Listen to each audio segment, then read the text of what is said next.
El recuerdo vuelve siempre al mismo momento, al olor de la carne, quemándose demasiado rápido, a las risas que no eran para mí, a la frase que cayó como una bofetada disfrazada de broma, que los pobres coman lo que sobra. En ese instante supe algo con una claridad dolorosa. No era solo una parrillada familiar. Era el día en que entendí exactamente qué lugar ocupaba yo en esa mesa y en sus vidas. El sol de la tarde caía pesado sobre el patio de la casa de mi hijo.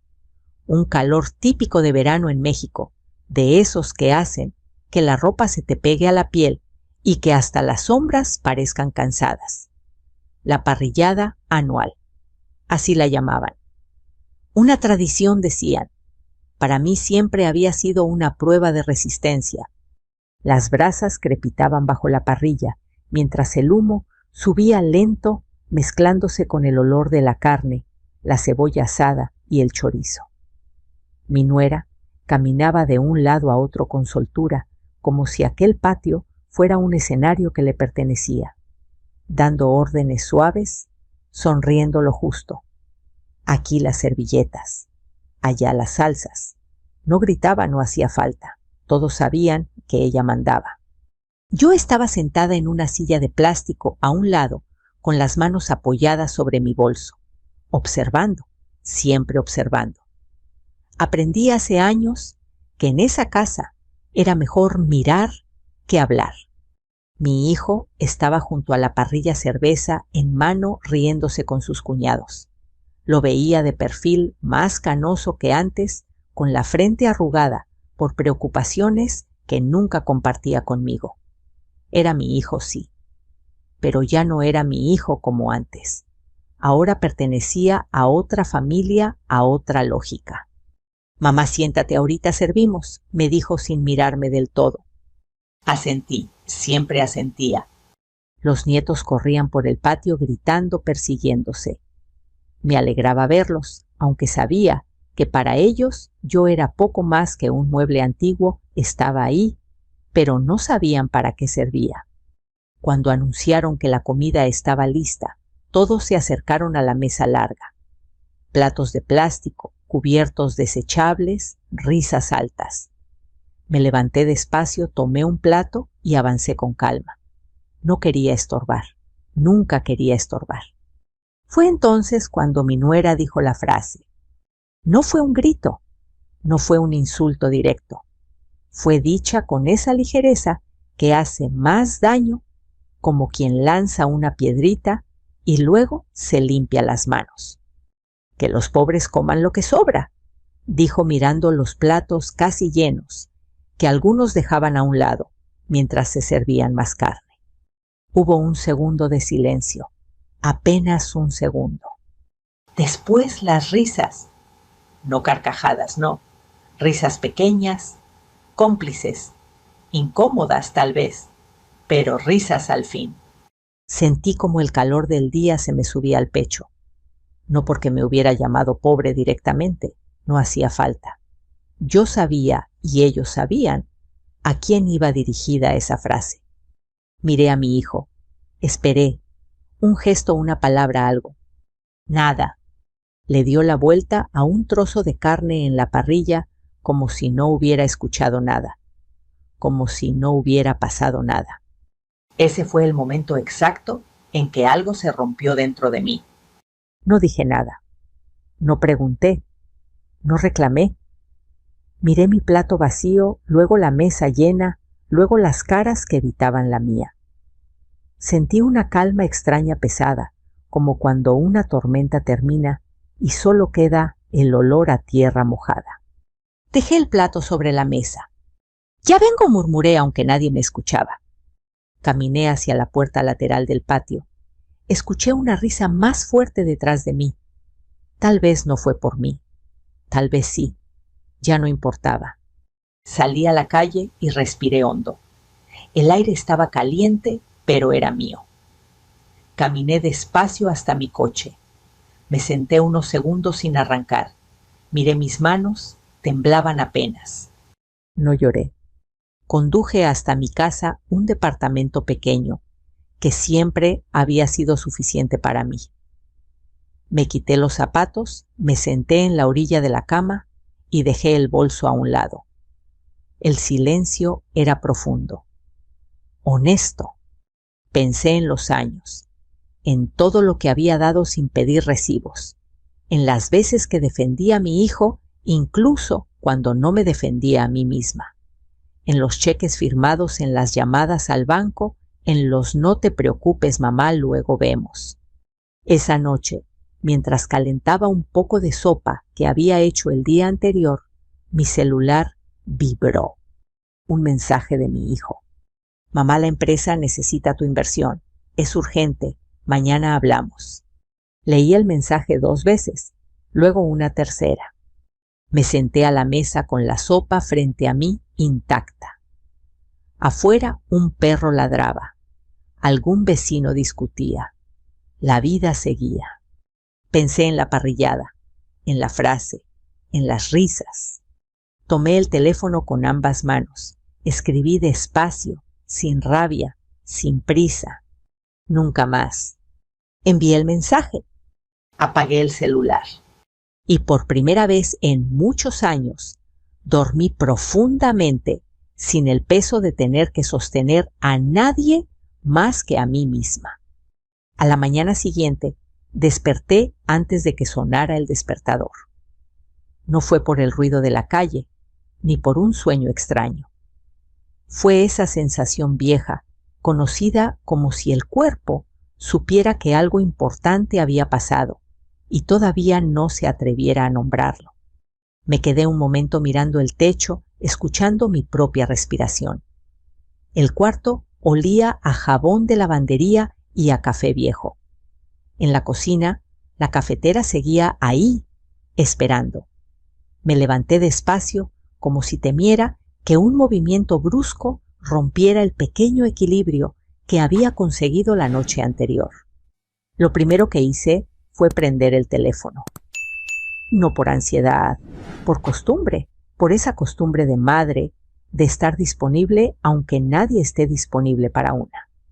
Había 6 llamadas perdidas, 2 de mi hijo, 3 de mi nuera, una de un número desconocido.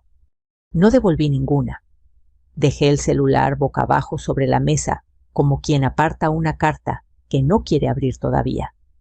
Preparé café. El olor llenó el departamento cálido familiar. Me senté junto a la ventana con la taza entre las manos.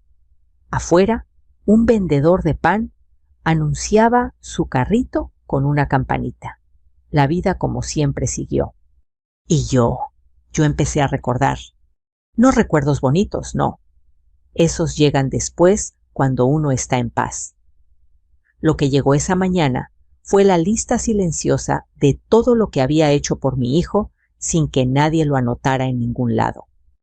Cuando él era niño, yo vendía comida en la calle. En la mañana tamales, en la tarde gelatinas.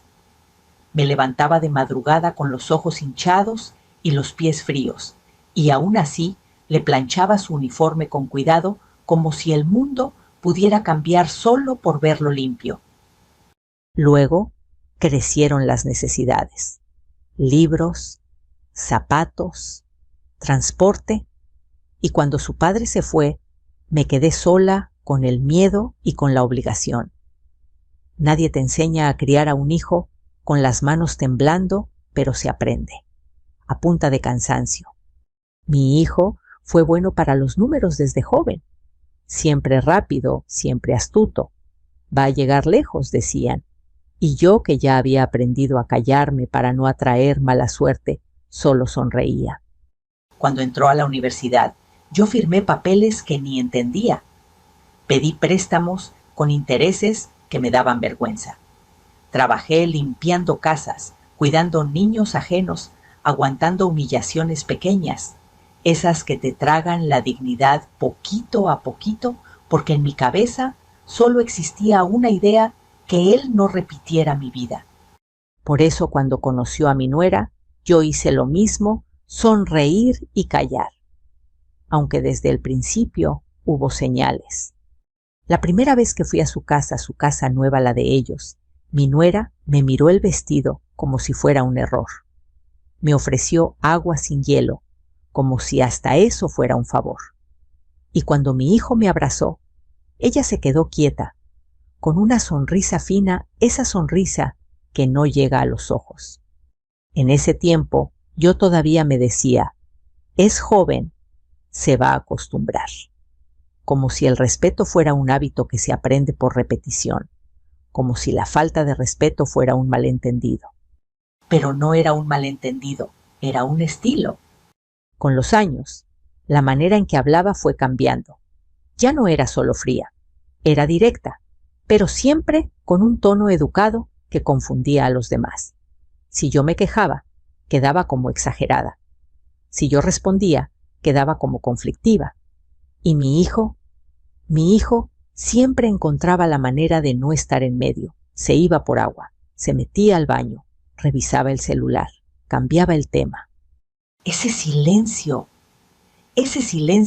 fue creciendo hasta hacerse costumbre. Y sin embargo, yo seguía ayudando.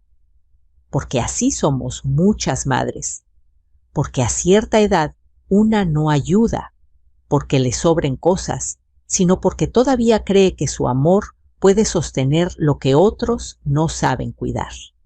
Cuando la empresa de mi hijo se estaba formando, él llegó un día a mi departamento con los hombros caídos, con esa cara de niño que aún se asomaba cuando estaba desesperado. Mamá, es que si no compro ese equipo me quedo atrás, y si me quedo atrás ya no levanto. Me explicó lo de los contratos, lo de los clientes, lo del crecimiento. Yo entendí lo básico. Necesitaba dinero, no un poquito, mucho. Yo no tenía mucho. Tenía lo que junté trabajando. Tenía mi ahorro para emergencias. Tenía lo que me quedaba de una herencia pequeña que mi mamá me dejó guardada como quien guarda una veladora para cuando se apague la luz. Te lo voy a regresar, mamá. Te lo juro, dijo. Y yo le creí, no porque fuera ingenua, sino porque era mi hijo. Al principio fue solo un préstamo, después solo una garantía, luego solo una firma para que el banco confíe, y yo firmaba. Con miedo, sí, pero firmaba. Mi nuera siempre estuvo ahí, en esas conversaciones, sentada a un lado, cruzando las piernas, mirando como quien evalúa. Gracias, señora, decía a veces. Pero su gracias era como un sello, no como un abrazo. Y yo aceptaba, porque me repetía, esto es por él. Por eso la frase de la parrillada me dolió tanto, no por la palabra pobres, sino por lo que reveló que todo ese esfuerzo, toda esa ayuda, para ellos seguía siendo lo que sobra. Algo que se usa, se consume y luego se deja a un lado. El celular vibró de nuevo sobre la mesa. Lo vi sin tocarlo. Luego vibró otra vez y otra. Al final lo tomé. Había un mensaje de mi nuera largo, lleno de signos de exclamación. Mamá, ¿qué te pasa? Fue una broma. No hagas drama. Mi marido está preocupado. Necesitamos hablar. Leí fue una broma y sentí un calor seco en la garganta. Esa frase la había escuchado toda mi vida. La usan los que hieren cuando no quieren admitir que hirieron. No contesté. El número desconocido volvió a llamar. Esta vez contesté sin decir mi nombre. Señora, la señora Elena García, dijo una voz seria de oficina. Sí, le hablo del banco. Tenemos un asunto pendiente relacionado con una garantía firmada a favor de la empresa de su hijo. Necesitamos confirmar algunos datos. Me quedé inmóvil. El café se enfrió entre mis dedos. ¿Qué asunto?, pregunté, aunque ya sabía. La voz explicó cosas técnicas, plazos, renovación, riesgos, cambios. Pero la frase que me clavó fue otra. Hay una reestructuración y necesitamos su autorización. Sin su autorización no puede proceder. Colgué despacio. Me quedé mirando la pared como si la pared pudiera darme una respuesta. Ahí estaba la verdad. No era solo un favor familiar. Había papeles, había firmas, había un peso real que yo llevaba y que ellos trataban como si no existiera. Hasta que le surgía. El teléfono vibró otra vez. Esta vez era mi hijo. Mamá, por favor. No entiendo. Dime qué quieres. Te juro que lo arreglamos. Me reí. No con alegría, con esa risa chiquita que sale cuando una se da cuenta de que lo que siempre pidió respeto solo aparece cuando alguien teme perder algo. Me puse de pie. Abrí un cajón viejo donde guardaba documentos envueltos en plástico. Saqué carpetas, contratos, copias, recibos. Las hojas olían a papel guardado y a tiempo. Me senté y empecé a leer despacio como si estuviera leyendo por primera vez mi propia historia. Y ahí, con la luz de la mañana entrando por la ventana, entendí algo que me dio paz y rabia al mismo tiempo. Yo no era una invitada en su vida. Yo era un pilar que ellos habían aprendido a ignorar. Ese día, sin gritos y sin escándalo, tomé una decisión simple. Si mi dignidad no tenía lugar en su mesa, entonces mi apoyo tampoco lo tendría. Y por primera vez el silencio ya no me dolió. Me protegió. No respondí de inmediato. Dejé que el teléfono descansara sobre la mesa junto a las carpetas abiertas y los papeles amarillentos por el tiempo. Afuera, el ruido de la calle subía y bajaba, como una respiración ajena. Un camión pasó tocando el claxon. Alguien discutía en la acera. Todo seguía igual y, sin embargo, dentro de mí algo se había movido del lugar. Me preparé otro café. No porque lo necesitara, sino porque hacerlo me daba unos minutos para pensar. El vapor subió lento, empañando un poco la ventana. Pensé en mi hijo, en cómo escribía mensajes largos cuando estaba desesperado y cortos cuando se sentía seguro. Pensé en mi nuera, en su forma de decir mamá solo cuando quería algo.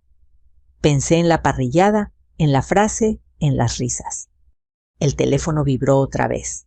Esta vez no lo ignoré. Mamá, dime qué está pasando. ¿Hice algo mal? Por favor, contesta. Leí el mensaje con cuidado. No había disculpa. No había reconocimiento. Solo confusión y urgencia.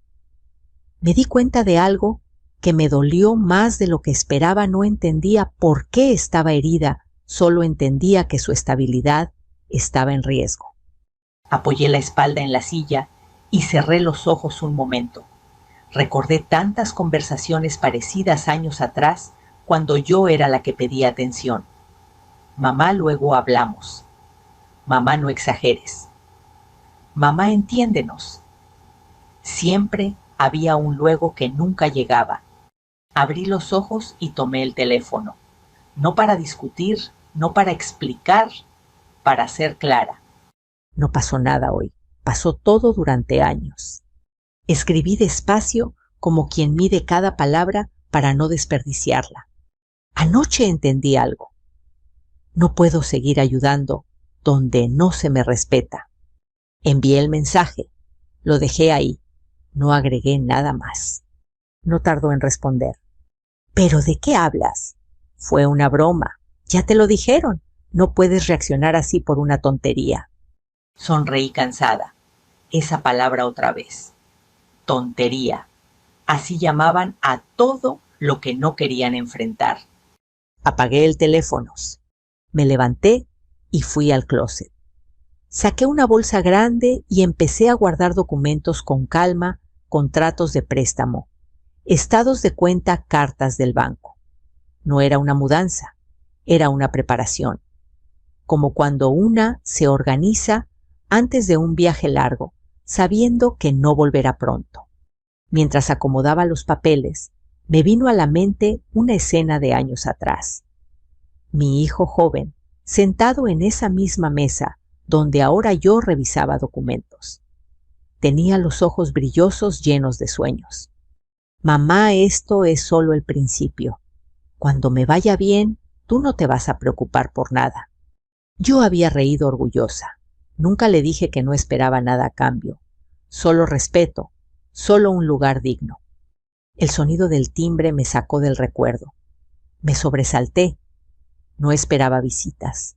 Miré por la mirilla, era mi nuera. De pie, brazos cruzados, el rostro tenso. Detrás mi hijo mirando al suelo. No abrí. Escuché cómo tocaba de nuevo más fuerte. Mamá, sabemos que estás ahí, dijo ella, con esa voz controlada que usaba cuando estaba molesta. Tenemos que hablar. Me apoyé contra la puerta. Sentí el frío de la madera en la espalda. Por un segundo estuve tentada a abrir, a explicar, a arreglar. Esa tentación vieja de madre que cree que todo se puede solucionar con palabras. Pero recordé la mesa, el plato, la frase. No abrí. Esto es muy inmaduro, continuó ella. No puedes dejarnos así justo ahora. Justo ahora. Ahí estaba. No nos lastimaste, no te lastimamos. Solo nos dejaste así. Mi hijo habló entonces con voz baja. Mamá, por favor, solo dinos qué quieres. Respiré hondo. Me acerqué a la puerta sin abrirla. Quería respeto, dije clara. Y eso no se pide cuando ya es tarde. No respondieron de inmediato. Escuché cómo se movían, cómo se miraban entre ellos, aunque no los veía. Finalmente, mi nuera habló otra vez. No exageres, nadie te faltó al respeto. Sentí una presión en el pecho, no de rabia, de tristeza, porque entendí que no lo verían. No ahora. Ya no tengo nada más que decir, respondí. Todo lo demás es con los abogados. Hubo un silencio largo, luego pasos alejándose, el ascensor cerrándose. Me quedé quieta, escuchando hasta que el edificio volvió a su sonido normal. Volví a la mesa y me senté. Mis manos estaban firmes, no temblaban. Eso me sorprendió. Encendí el teléfono. Tenía varios mensajes nuevos. No los leí. Abrí el correo electrónico y busqué el contacto que había guardado años atrás, casi olvidado el contador que me ayudó cuando firmé los primeros papeles. Luego el abogado que revisó los contratos por si acaso. Escribí un correo sencillo. Necesito revisar mi situación legal con los préstamos y garantías a la empresa de mi hijo. Quiero proceder de forma clara y definitiva. Lo envié. Después escribí otro. Por favor, comuníquese con el banco. Quiero retirar mi garantía conforme a lo que marca el contrato. No era una amenaza, no era un castigo, era un acto administrativo, limpio, legal. Me quedé mirando la pantalla un momento antes de cerrarla. Pensé en lo irónico de todo. Durante años yo había sido la mamá, la que ayuda, la que apoya, la que no se mete. Y ahora, cuando actuaba como adulta responsable, como alguien que protege lo suyo, me llamaban exagerada. El teléfono vibró de nuevo. Esta vez no era un mensaje, era una llamada del banco. Contesté. Señora García, dijo la misma voz del día anterior. Recibimos su solicitud. Queremos confirmar que entiende las consecuencias. Las entiendo, respondí. Las he entendido desde hace años. Hubo un breve silencio al otro lado. Entonces procederemos según lo indicado. Colgué y dejé el teléfono sobre la mesa. Me levanté y abrí la ventana. El aire caliente entró mezclado con el olor de la calle. Cerré los ojos y respiré profundo. Por primera vez sentí algo que no había sentido en mucho tiempo: alivio. No sabía qué pasaría después. No sabía cómo reaccionarían. No sabía cuánto tardaría todo en resolverse. Pero sí sabía algo, con absoluta certeza: no iba a volver a sentarme en una mesa donde me ofrecían las sobras y esperaban mi gratitud. Esa noche, antes de dormir, miré una foto vieja en mi buró. Mi hijo pequeño, sonriendo con los dientes chuecos y los ojos llenos de confianza. Pasé el dedo por el vidrio. «Te amo», susurré, «pero ya no voy a desaparecer por ti». Apagué la luz. Y aunque sabía que lo más difícil estaba por venir, dormí con la tranquilidad de quien al fin ha dicho la verdad que llevaba años guardando. Los primeros efectos no se sintieron de inmediato. No hubo un colapso espectacular ni llamadas desesperadas al día siguiente. Fue más bien como cuando se corta el agua. Poco a poco, al principio, nadie se da cuenta, hasta que un día abren la llave y no sale nada. 2 días después de mi correo, el abogado me llamó.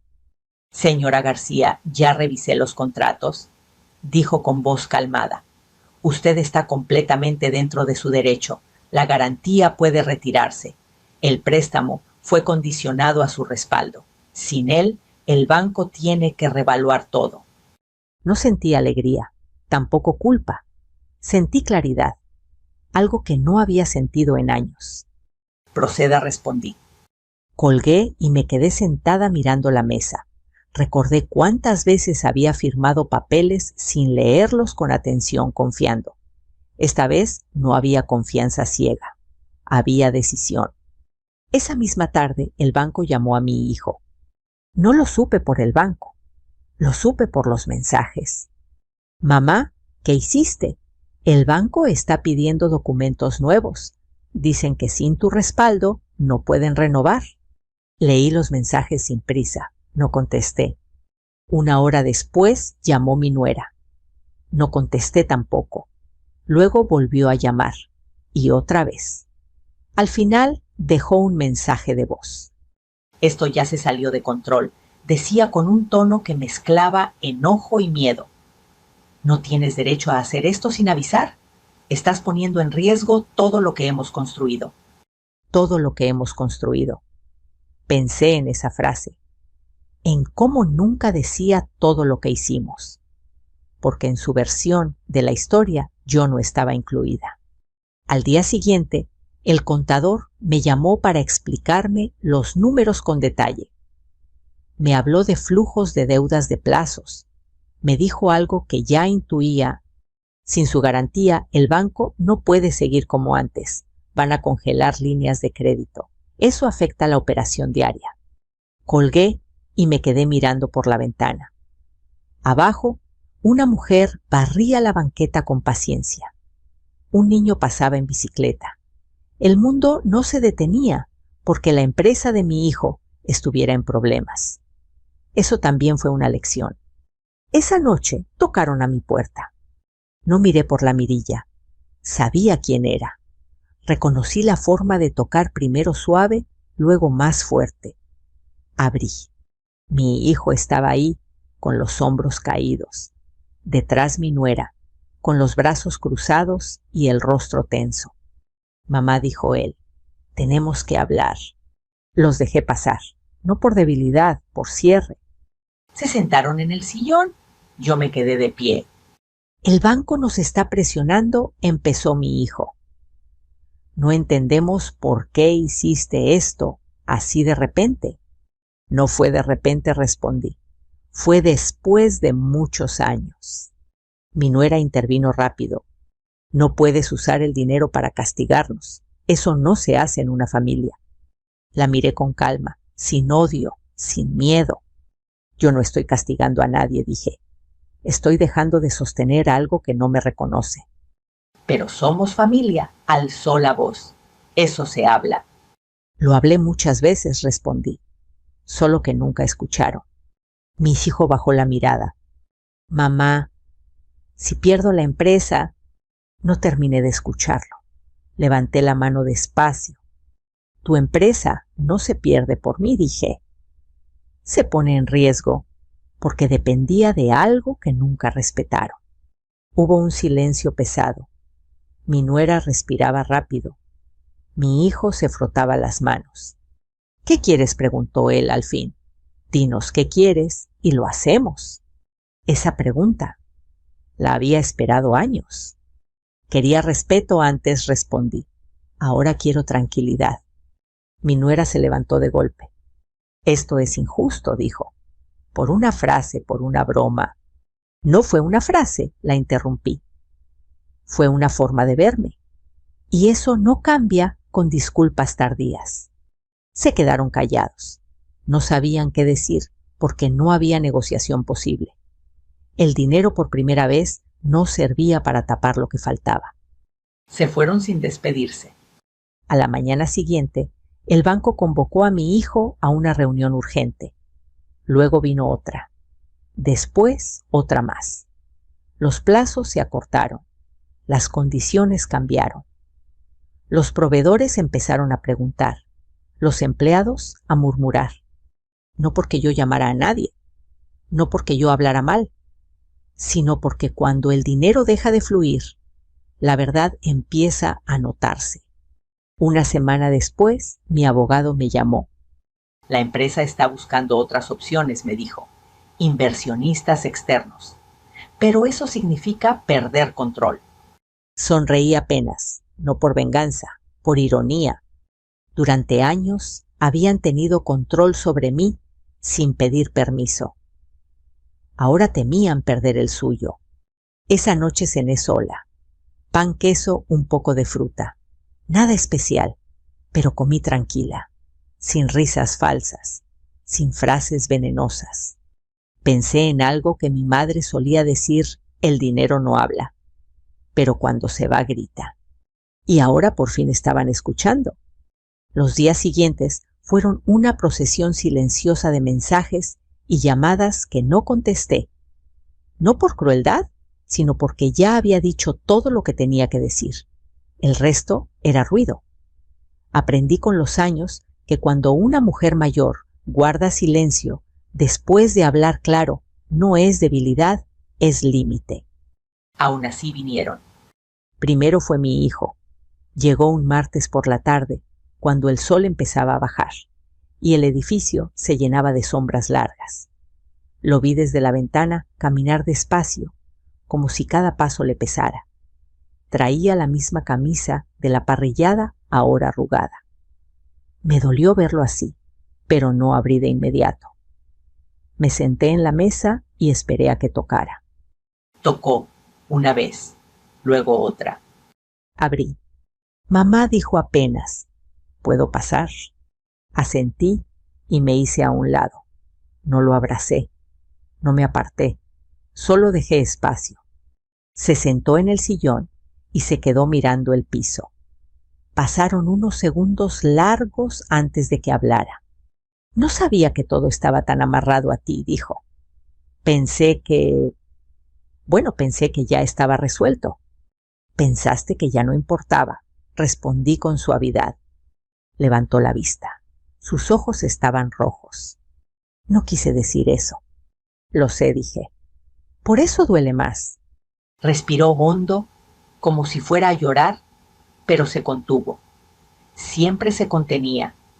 Así lo había criado a aguantar, a no molestar, a no pedir ayuda hasta que fuera urgente. El banco nos dio 30 días, continuó. Si no conseguimos respaldo, perdemos contratos. Hay empleados, familias. Yo también fui una familia que sostuvo, respondí. ¿Y no me viste? No respondió. Se quedó callado con las manos entrelazadas. En ese silencio vi pasar los años. Lo vi niño, lo vi joven, lo vi hombre. Y entendí algo doloroso. Había aprendido a vivir sin preguntarse de dónde venía el piso que pisaba. Mamá dijo al fin: si necesitas que te pidamos perdón. Lo miré a los ojos. No necesito que me pidan perdón. Ahora dije. Necesitaba que me respetaran antes. Asintió derrotado. Se levantó despacio. Ella va a venir, dijo. Quiere hablar. No contesté. Vino al día siguiente. Mi nuera llegó con un vestido formal, el cabello perfectamente arreglado, como si fuera a una cita importante. Tocó con firmeza, sin rodeos. Abrí. Buenas tardes, dijo. ¿Podemos hablar La dejé pasar. Se sentó derecha con las piernas cruzadas. Yo me senté frente a ella. No vine a pelear, empezó. Vine a arreglar esto. Esto no se arregla, respondí. Se entiende. Y ya. Frunció el ceño. No puedes tirar todo por la borda por un comentario, dijo. Fue desafortunado, sí, pero no era para ti. Siempre es para alguien, respondí. Y esta vez fui yo. Suspiró impaciente. Mira, dijo, te lo digo claro. Sin tu respaldo, perdemos todo. Eso es lo que quieres. Pensé unos segundos antes de responder, no porque dudara, sino porque quería ser justa. No quiero que pierdan todo, dije. Quiero no perderme yo. Se quedó en silencio. Por primera vez desde que la conocía, no tenía una respuesta rápida. Sus manos se movieron nerviosas. ¿Qué necesitas para cambiar de opinión?, preguntó. Ahí estaba, el intento final de negociación. Nada respondí. No voy a cambiar de opinión. Su rostro se tensó. Esto es egoísta, dijo. Después de todo lo que hicimos por ti. La miré con calma, sin levantar la voz. No me hicieron un favor, dije. Yo los ayudé y lo hice con gusto, hasta que entendí que para ustedes yo comía al final. Se levantó de golpe. Caminó unos pasos por el departamento. Siempre haces lo mismo, dijo. Te haces la víctima. Me levanté también. No soy víctima, respondí. Soy consecuencia. Me miró como si no entendiera. Tomó su bolso. Esto te va a pasar factura, dijo antes de irse. La familia no perdona. La puerta se cerró detrás de ella. Me quedé de pie unos segundos escuchando el eco de sus pasos en el pasillo. Luego me senté y respiré. Esa noche llegaron las lágrimas.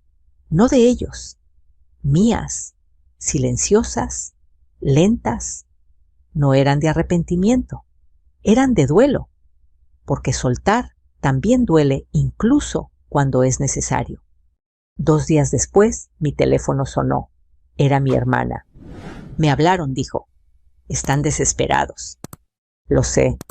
Dicen que te volviste fría. Sonreí con tristeza. Me volví clara. Colgué y miré alrededor. Mi casa, mis cosas, mi paz. Afuera el mundo seguía. Adentro algo se acomodaba. Las visitas habían terminado. Las lágrimas también. Lo que venía después ya no dependía de mí. Y por primera vez en mucho tiempo, eso no me daba miedo. El silencio volvió a instalarse después de las visitas. No fue un silencio vacío, sino uno lleno de ecos palabras, que no se dijeron miradas, que evitaron las mías decisiones, que ya no tenían marcha atrás. Pasaron los días, y aunque yo seguía con mi rutina, despertar temprano, hacer café, regar las plantas del balcón, sentía que algo afuera se estaba desmoronando lentamente. No tuve que preguntar para saberlo. Las noticias me llegaron solas, como siempre pasa en las familias. Una llamada de una prima, un mensaje de una vecina que solo quería saber cómo estaba todo. Comentarios envueltos en preocupación que en el fondo eran curiosidad. La empresa está mal, me dijo mi hermana una tarde. Muy mal. No respondió cuando le pregunté cómo lo sabía. No hacía falta. En un pueblo, en una familia, los problemas nunca son realmente privados. Supe que el banco había congelado una línea de crédito importante, que los proveedores empezaron a exigir pagos adelantados, que un contrato grande se había detenido hasta nuevo aviso. Palabras elegantes para decir que la confianza se estaba agotando. Mi hijo empezó a llamar menos. Cuando lo hacía, su voz sonaba cansada, opaca. Ya no pedía, informaba, como si contarme lo que pasaba fuera una forma de alivio. Estamos buscando inversionistas, me dijo una noche. Gente de fuera. Eso cambia muchas cosas, respondí. Sí, dijo. Pero no hay opción. Colgamos sin despedirnos. Pensé en lo irónico de todo. Durante años, ellos habían tenido a alguien de dentro sosteniéndolos sin cuestionar, sin exigir reconocimiento. Ahora, al buscar ayuda afuera, tendrían que rendir cuentas, mostrar números, aceptar condiciones, escuchar órdenes. Eso también era una pérdida. Una mañana, mientras hacía el mercado, me encontré con un antiguo empleado de la empresa. Me saludó con respeto, con esa mezcla de incomodidad y lealtad que tienen quienes saben más de lo que dicen. Las cosas están tensas, comentó. Se habla de recortes. Sentí un nudo en el estómago. No por culpa, por tristeza.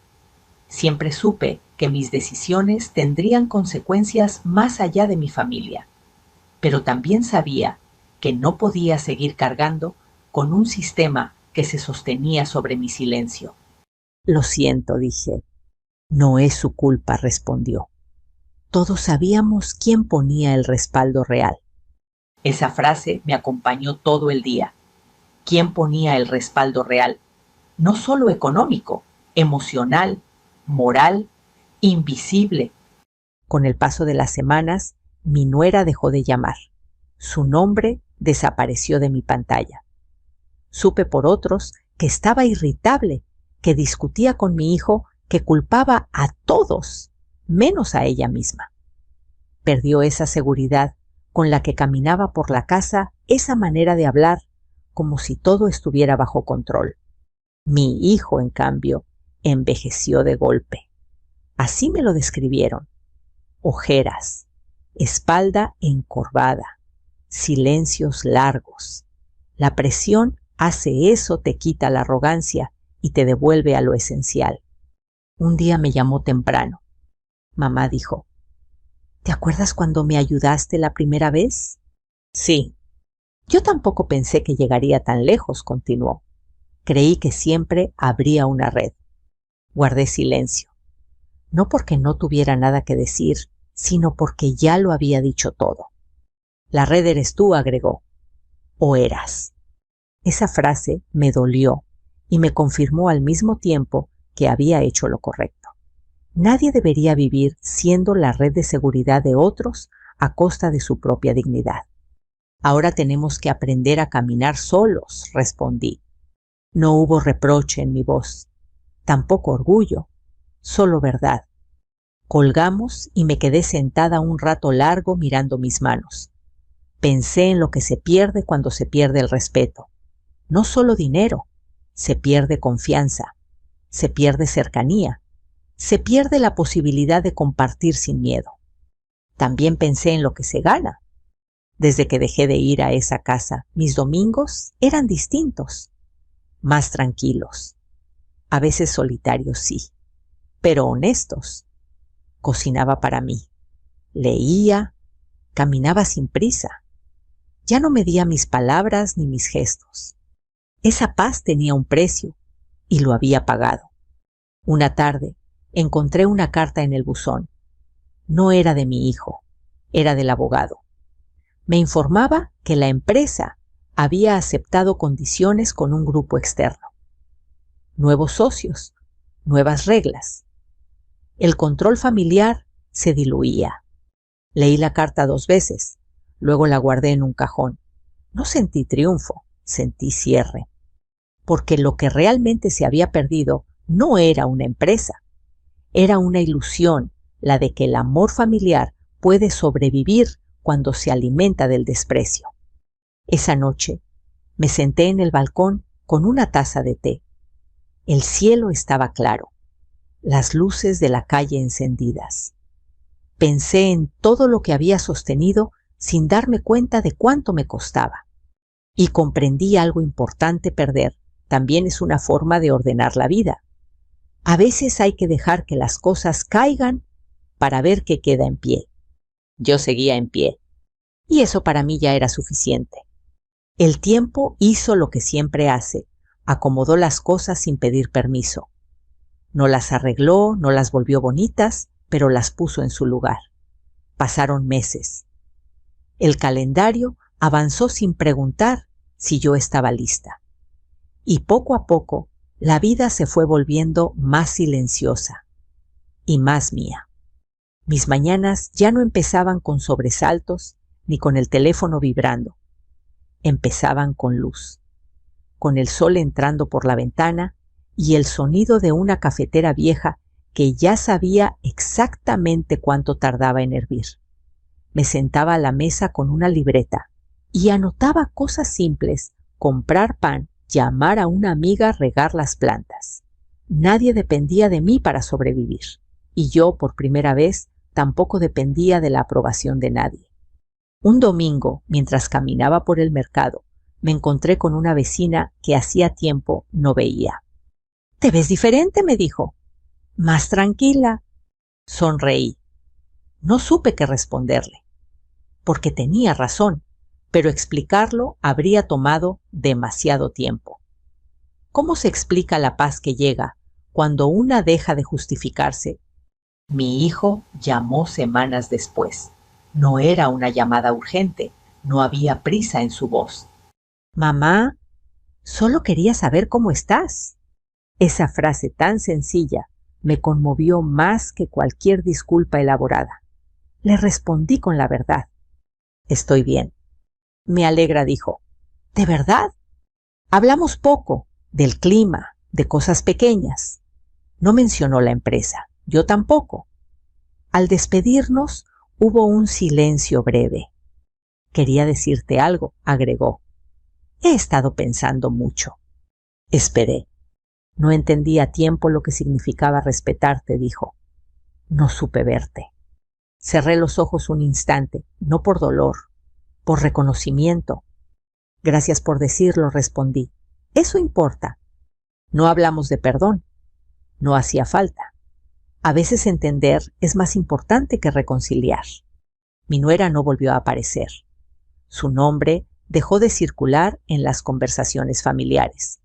Supe por otros que seguía molesta, que hablaba de traiciones y exageraciones. Ya no me dolía. Comprendí que algunas personas solo saben mirar el mundo desde el lugar donde están paradas. Y yo ya no estaba ahí. Un día encontré una caja vieja mientras ordenaba el closet. Dentro había cartas, fotos, recibos. Mi vida entera resumida en papeles. Vi a la mujer que fui joven, cansada, esperanzada. Vi todo lo que había dado sin pedir nada a cambio. Cerré la caja con cuidado y la devolví a su lugar. No para olvidarla, para honrarla. Me di cuenta entonces de algo esencial. No me había vuelto dura, me había vuelto clara. Y la claridad a cierta edad es un regalo que una se hace a sí misma. A veces por la noche pensaba en aquella parrillada, en la frase, en las risas. Ya no me ardía el pecho, ya no revivía el momento con rabia, lo veía como un punto de quiebre necesario, el instante exacto en que dejé de sentarme a una mesa donde mi dignidad no tenía lugar. No me hice rica cuando retiré mi apoyo. Me hice rica cuando dejé de pagar con mi dignidad. Y esa riqueza nadie me la podía quitar. Si llegaste hasta aquí, tal vez esta historia tocó algo en ti. Tal vez te recordó una comida familiar donde te sentiste invisible. Tal vez una frase de broma que dolió más de lo que se quiso admitir. Tal vez un silencio que pesó demasiado tiempo. Quiero decirte algo desde este lugar de calma: no estás exagerando. El respeto no es un lujo, es la base, y nunca es tarde para poner límites, aunque duelan, aunque cambien todo. Si esta historia te hizo pensar, me gustaría leerte. Déjame un comentario y cuéntame desde dónde nos estás escuchando, qué parte resonó contigo.